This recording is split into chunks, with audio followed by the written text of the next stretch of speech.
El Señor esté con ustedes. Con tu espíritu. Evangelio de nuestro Señor Jesucristo según San Marcos. Gloria a ti, Señor.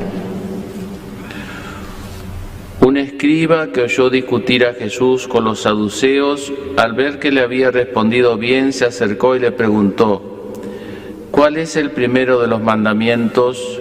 Jesús respondió: el primero es: escucha, Israel, el Señor nuestro Dios es el único Señor, y tú amarás al Señor tu Dios con todo tu corazón, con toda tu alma y con todo tu espíritu, y con todas tus fuerzas. El segundo es: amarás a tu prójimo como a ti mismo. No hay otro mandamiento más grande que estos.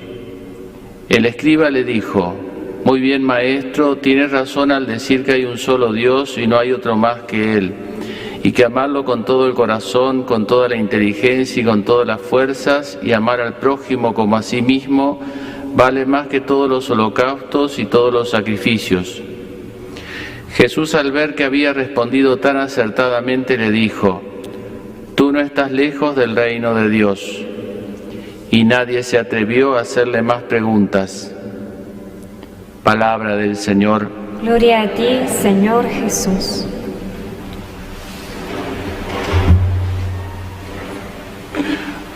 O ando yo mal de la memoria, o he sufrido un atentado y me han secuestrado el machete.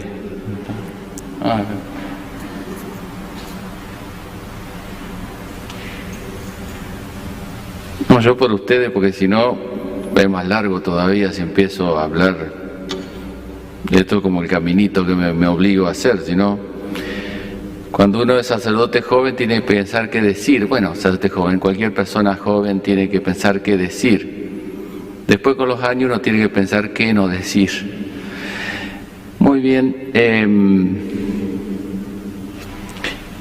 Estábamos entonces en el segundo día de esta novena al Sagrado Corazón, viendo las distintas obras de misericordia corporales y espirituales. Hoy vamos a comenzar con enseñar al que no sabe y dar de comer al hambriento. Decíamos que vamos a tomar una corporal y una espiritual para que quede claro que hay una unidad. No es que uno dice: yo como sacerdote me dedico solo a lo espiritual, y el que trabaja en lo social se dedica solo a lo corporal, el médico se dedica solo a lo corporal, y yo como sacerdote solo a lo espiritual. No es así, ¿no? Cuando se plantea así, entonces nos pasa como cuando uno va a un especialista, otro especialista, y nadie le dice lo que tiene, porque hay una unidad en todas las cosas. Por supuesto que el médico privilegia más lo corporal, pero tiene que tener en cuenta que el paciente que tiene delante no es un conjunto de células ni de organismos, sino que es un ser humano. Y yo, cuando tengo a alguien delante, tengo que pensar que no es solamente no es un ángel, un espíritu, sino que un espíritu que está encarnado, que tiene materia, que puede tener problemas psicológicos, psiquiátricos, físicos, lo que fuere, ¿no? Aquí se nota muy bien la relación entre lo corporal y lo espiritual, porque esto de enseñar al que no sabe, dar de comer al hambriento, fíjense que a veces lo corporal, acentuando el aspecto corporal, dar de comer a la persona, es más urgente que enseñar, que lo espiritual, entendiéndolo siempre en una unidad, pero como focalizando un aspecto u otro de lo mismo, ¿no? De lo que es la persona. Pero cuando uno acentúa en lo corporal, a veces es más urgente. Si viene una persona, por ejemplo, que tiene hambre, yo no le puedo enseñar nada hasta que no le dé de comer, porque no va a haber no va a haber nada. ¿Entiendes? Pero es más urgente lo corporal, pero es más pasajero también. Mientras que lo espiritual es más necesario y más permanente. El dicho ese que dice: si le da un pescado a una persona, come una vez; si le enseñas a pescar, come siempre. Digo esto porque esto ayuda un poquito a entender. A veces uno entiende que por parte de los que tienen responsabilidades civiles y que atienden más, por decir así, lo corporal nuestro como sociedad, los gobernantes, tengan la urgencia a veces de lo social o de lo material, pero si nunca se plantean algo más profundo, más espiritual, nunca vamos a salir, ¿no? Siempre vamos a tener hambre.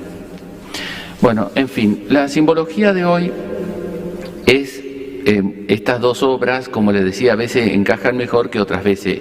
Esta encaja muy bien, porque comer es como aprender, ¿no es cierto? Aprender es como comer una verdad, ¿no? Así como tenemos que comer la comida, así tenemos que comer una verdad. Y para comer, con perdón de la hora, ¿no? Yo después, uno va despertando jugos gástricos, igual. Para comer hace falta dos cosas, ¿no? El alimento y apetito, ¿no es cierto? El hambre. Digo apetito, el hambre. En el plano del conocimiento lo mismo, en el plano de aprender hace faltan dos cosas: el conocimiento, una verdad determinada, y una ignorancia, de esa ignorancia con los ojos abiertos, pues está la ignorancia con los ojos cerrados, ¿no? Del que no quiere aprender, bueno, eso ya es necedad. La ignorancia con los ojos cerrados es necedad. Ignorancia con los ojos, todos ignoramos algo. Hace falta ignorancia, deseo de aprender, humildad. Ahí se da la combinación exacta. Si falta el apetito, no alcanza con el alimento, porque, digamos, no hay digestión, hay que digerirlo. Es libre y voluntario eso. Y si falta el alimento, no alcanza con el apetito, porque se come cualquier porquería. Y eso sacia, pero no alimenta. Tampoco. Es leer cualquier cosa, cualquier verdad, cualquier opinión, tener cualquier... No, preferible tener medio vacío el cerebro que tenerlo lleno de cosas que son contrarias a veces entre sí, que si se encuentra en nuestra cabeza se arma un piquete en la cabeza nuestra, ¿no? Porque tenemos a veces una verdad que se contrapone con la otra. El alimento entonces es el conocimiento, es la verdad. ¿Dónde encontramos esa verdad o ese conocimiento? Lo encontramos en primer lugar en la naturaleza, ¿no? Si lo sabemos ver, la gran maestra es la naturaleza de las cosas. Ella nos enseña muchas cosas si sabemos escuchar la naturaleza, nuestra propia naturaleza también, ¿no? Nuestro cuerpo, nuestra mente, pero la naturaleza en general nos enseña a respetar los tiempos. ¿Vieron? La naturaleza no es ansiosa, ¿no? No es ansiosa la naturaleza, va creciendo serenamente. El árbol pierde las hojas y espera la primavera para volver a recobrarla. No acelera. Y cuando la naturaleza, que no es ansiosa, nosotros los humanos la aceleramos, ahí empezamos a hacer lío, ¿no? La naturaleza nos enseña que hay variedad, ¿no es cierto? Que no se copian las cosas, pero que hay una gran armonía. Tampoco se contraponen, porque si no se aniquilaría la naturaleza con todos los millones de años que tiene, digamos. No, si fuera chocante, si fuera opuesta, se hubiese aniquilado a sí misma. Entonces hay una armonía dentro de las diferencias, hay una armonía. Nos enseña que a veces hay que trabajar y a veces hay que descansar. Recuerdo cuando estaba en el seminario, veía los álamos así en el verano, con ese sol que le daba y la hoja media chillarada, y de noche esa serenidad, ¿no es cierto? Esa serenidad del árbol como que respiraba. Ustedes ven una tormenta de verano, eso sacude todo y pasó. Ahora, ¿ustedes se imaginan si está esa tormenta sacudiendo el árbol un día? No le queda ni la raíz. ¿Entiendes? No, sacude, sí, porque no vamos a decir que la naturaleza siempre es calma, siempre está descansando, ¿no? A veces se enoja, pero no le dura tanto, porque si le duraría mucho, es como nuestras iras, ¿vieron? Uno se puede enojar, pero trate que no le dure, porque le dura mucho ese enojo, eso hace más daño que el enojo. Enojo tenemos todos, ¿no? Bueno, y cuántas cosas más que nos enseña la naturaleza, si uno la sabe mirar. Y por supuesto, la naturaleza nos habla del Hacedor. Si vemos hermosura, verdad, cuánto más la tiene Dios. Ese es el libro de la naturaleza. Y el otro libro que tenemos es el libro sobrenatural, especialmente el libro de la revelación de Dios, que se plasma de algún modo en la Escritura que acabamos de escuchar. Así Dios nos habla, Jesús nos habla, el Sagrado Corazón nos habla, con sus palabras, con sus ejemplos. Allí también tenemos que buscar ese alimento, esa verdad en la Sagrada Escritura, ¿no? Y todos los libros que nos lleven a ella. De algún modo todo libro que hable de la naturaleza también nos lleva a ella, ¿no? Yo creo que un buen libro es cuando nos lleva a disfrutar de la cosa de la cual habla. Entonces la Sagrada Escritura leída en la iglesia, no leída de cualquier manera. Recién escuchamos, por ejemplo, el libro de Tobías que venimos escuchando estos días, que es hermoso, pero no podemos detenernos, digamos, y en el libro ustedes escuchan que dice que se casó con la hermana, ¿no? Se casó con la hermana. Qué lío, ¿no? Y después si ustedes leen en el Evangelio dice que Jesús tuvo hermanos. Entonces, ¿cómo si tuvo hermanos Jesús? Entonces la Virgen María, ¿y cómo se arma un lío, no? Entonces si uno no tiene a alguien que le explique, le diga, no, la palabra hermanos se refiere a parientes, ¿no? En un sentido no técnico, no como nosotros lo podemos entender ahora, sino en otro sentido. Pero si uno no tiene eso, agarra para cualquier lado. Por eso la Sagrada Escritura leída en la Iglesia, que es la que tiene la autoridad, la Iglesia Católica, para interpretar estos pasajes. La Iglesia, la vida de los santos. Bueno, y en el ser humano encontramos como una síntesis de esto. La naturaleza, lo natural y lo sobrenatural que está en nosotros, ¿no? Entonces que también saber escuchar esa verdad que nos habla a través de nosotros mismos, de nuestro prójimo. Por un lado, entonces, el alimento, que lo encontramos allí, en esas grandes cocinas.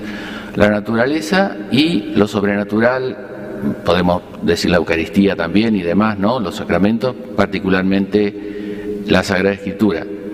Y por otro lado, el hambre, ¿no es cierto? Hace falta hambre, apetito, deseo. Fíjense que el texto del Evangelio de hoy le preguntan a Jesús, ¿cuál es el primero de los mandamientos? Como decir, bueno, ¿qué hay que hacer? ¿Qué es lo primero que hay que hacer?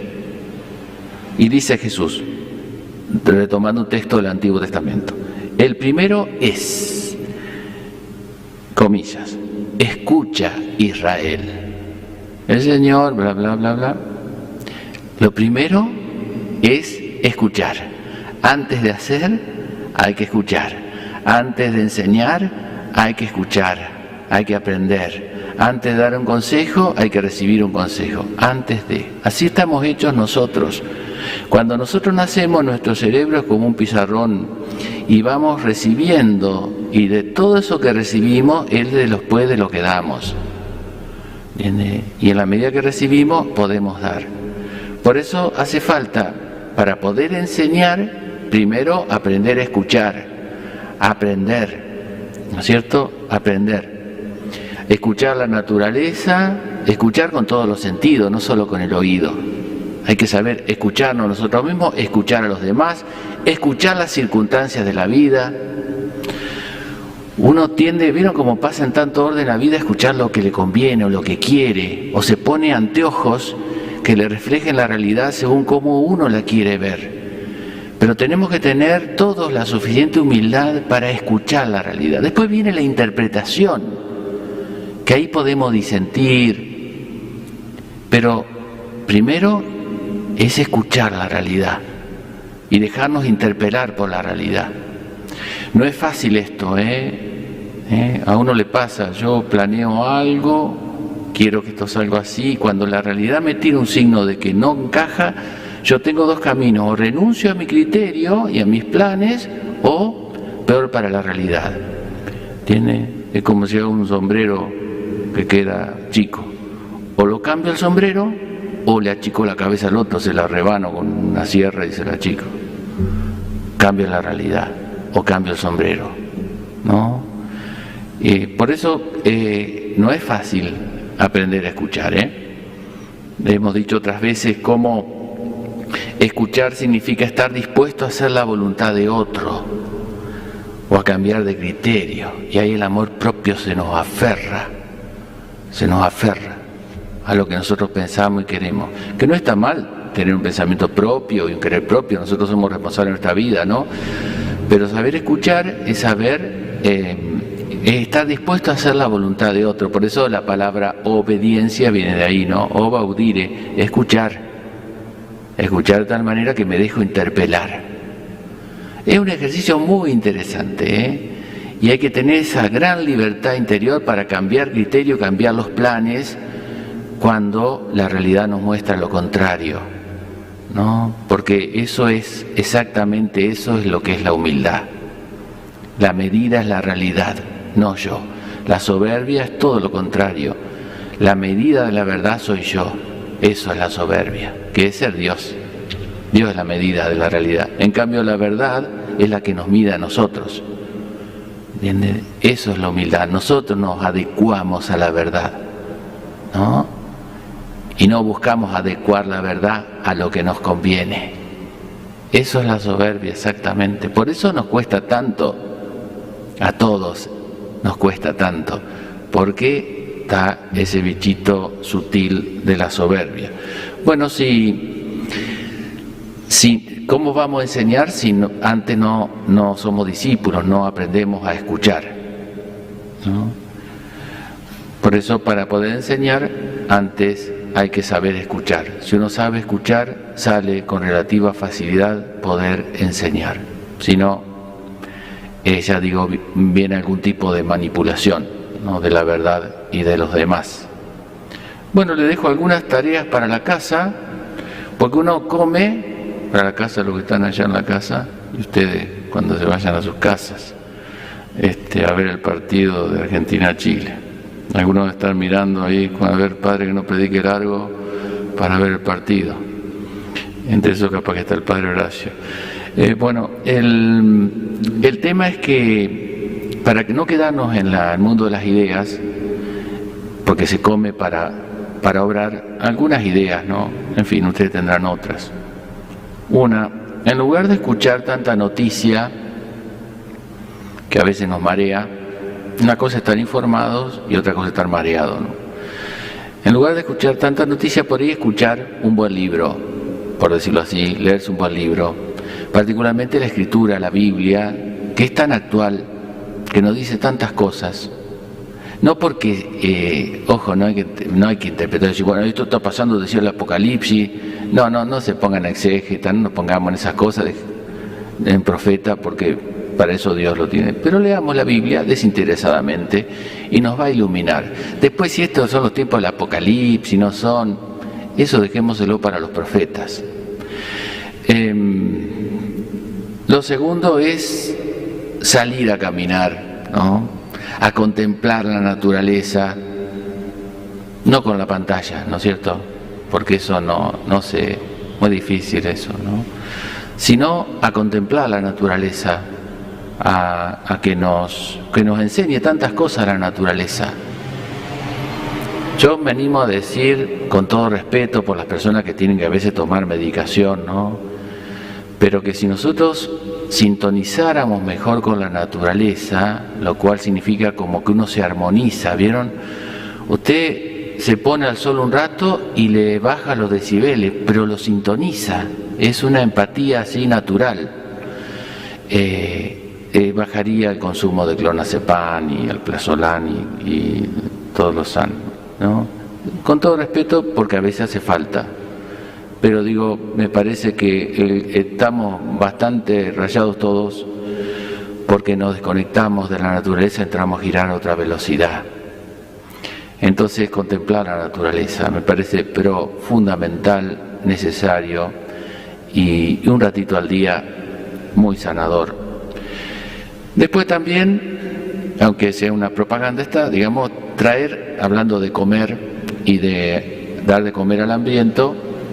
Como saben, aquí nosotros, las hermanas, ¿no es cierto?, especialmente nos ayudan con eso, a través de Cáritas, de repartir alimentos a los pobres, a la gente necesitada.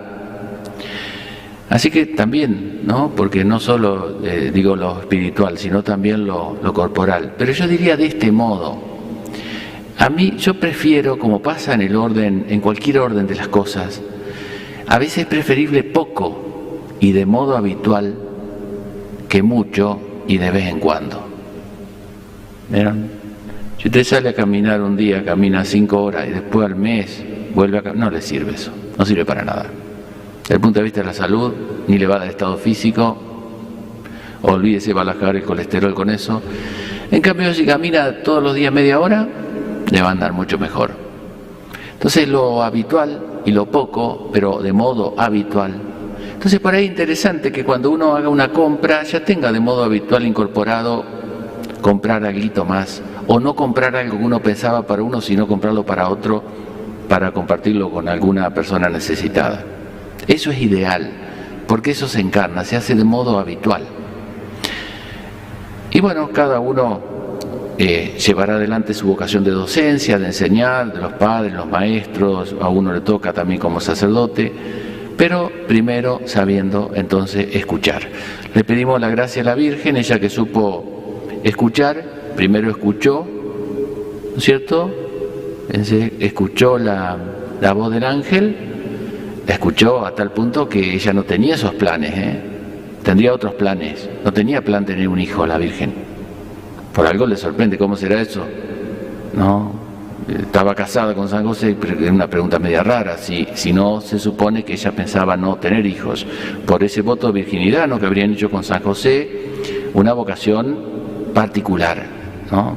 Pero digo, primero escuchó, aceptó, cambió su vida, concibió, o sea, pero después que escuchó, ahí después se fue a ver a su pariente Isabel, a visitar.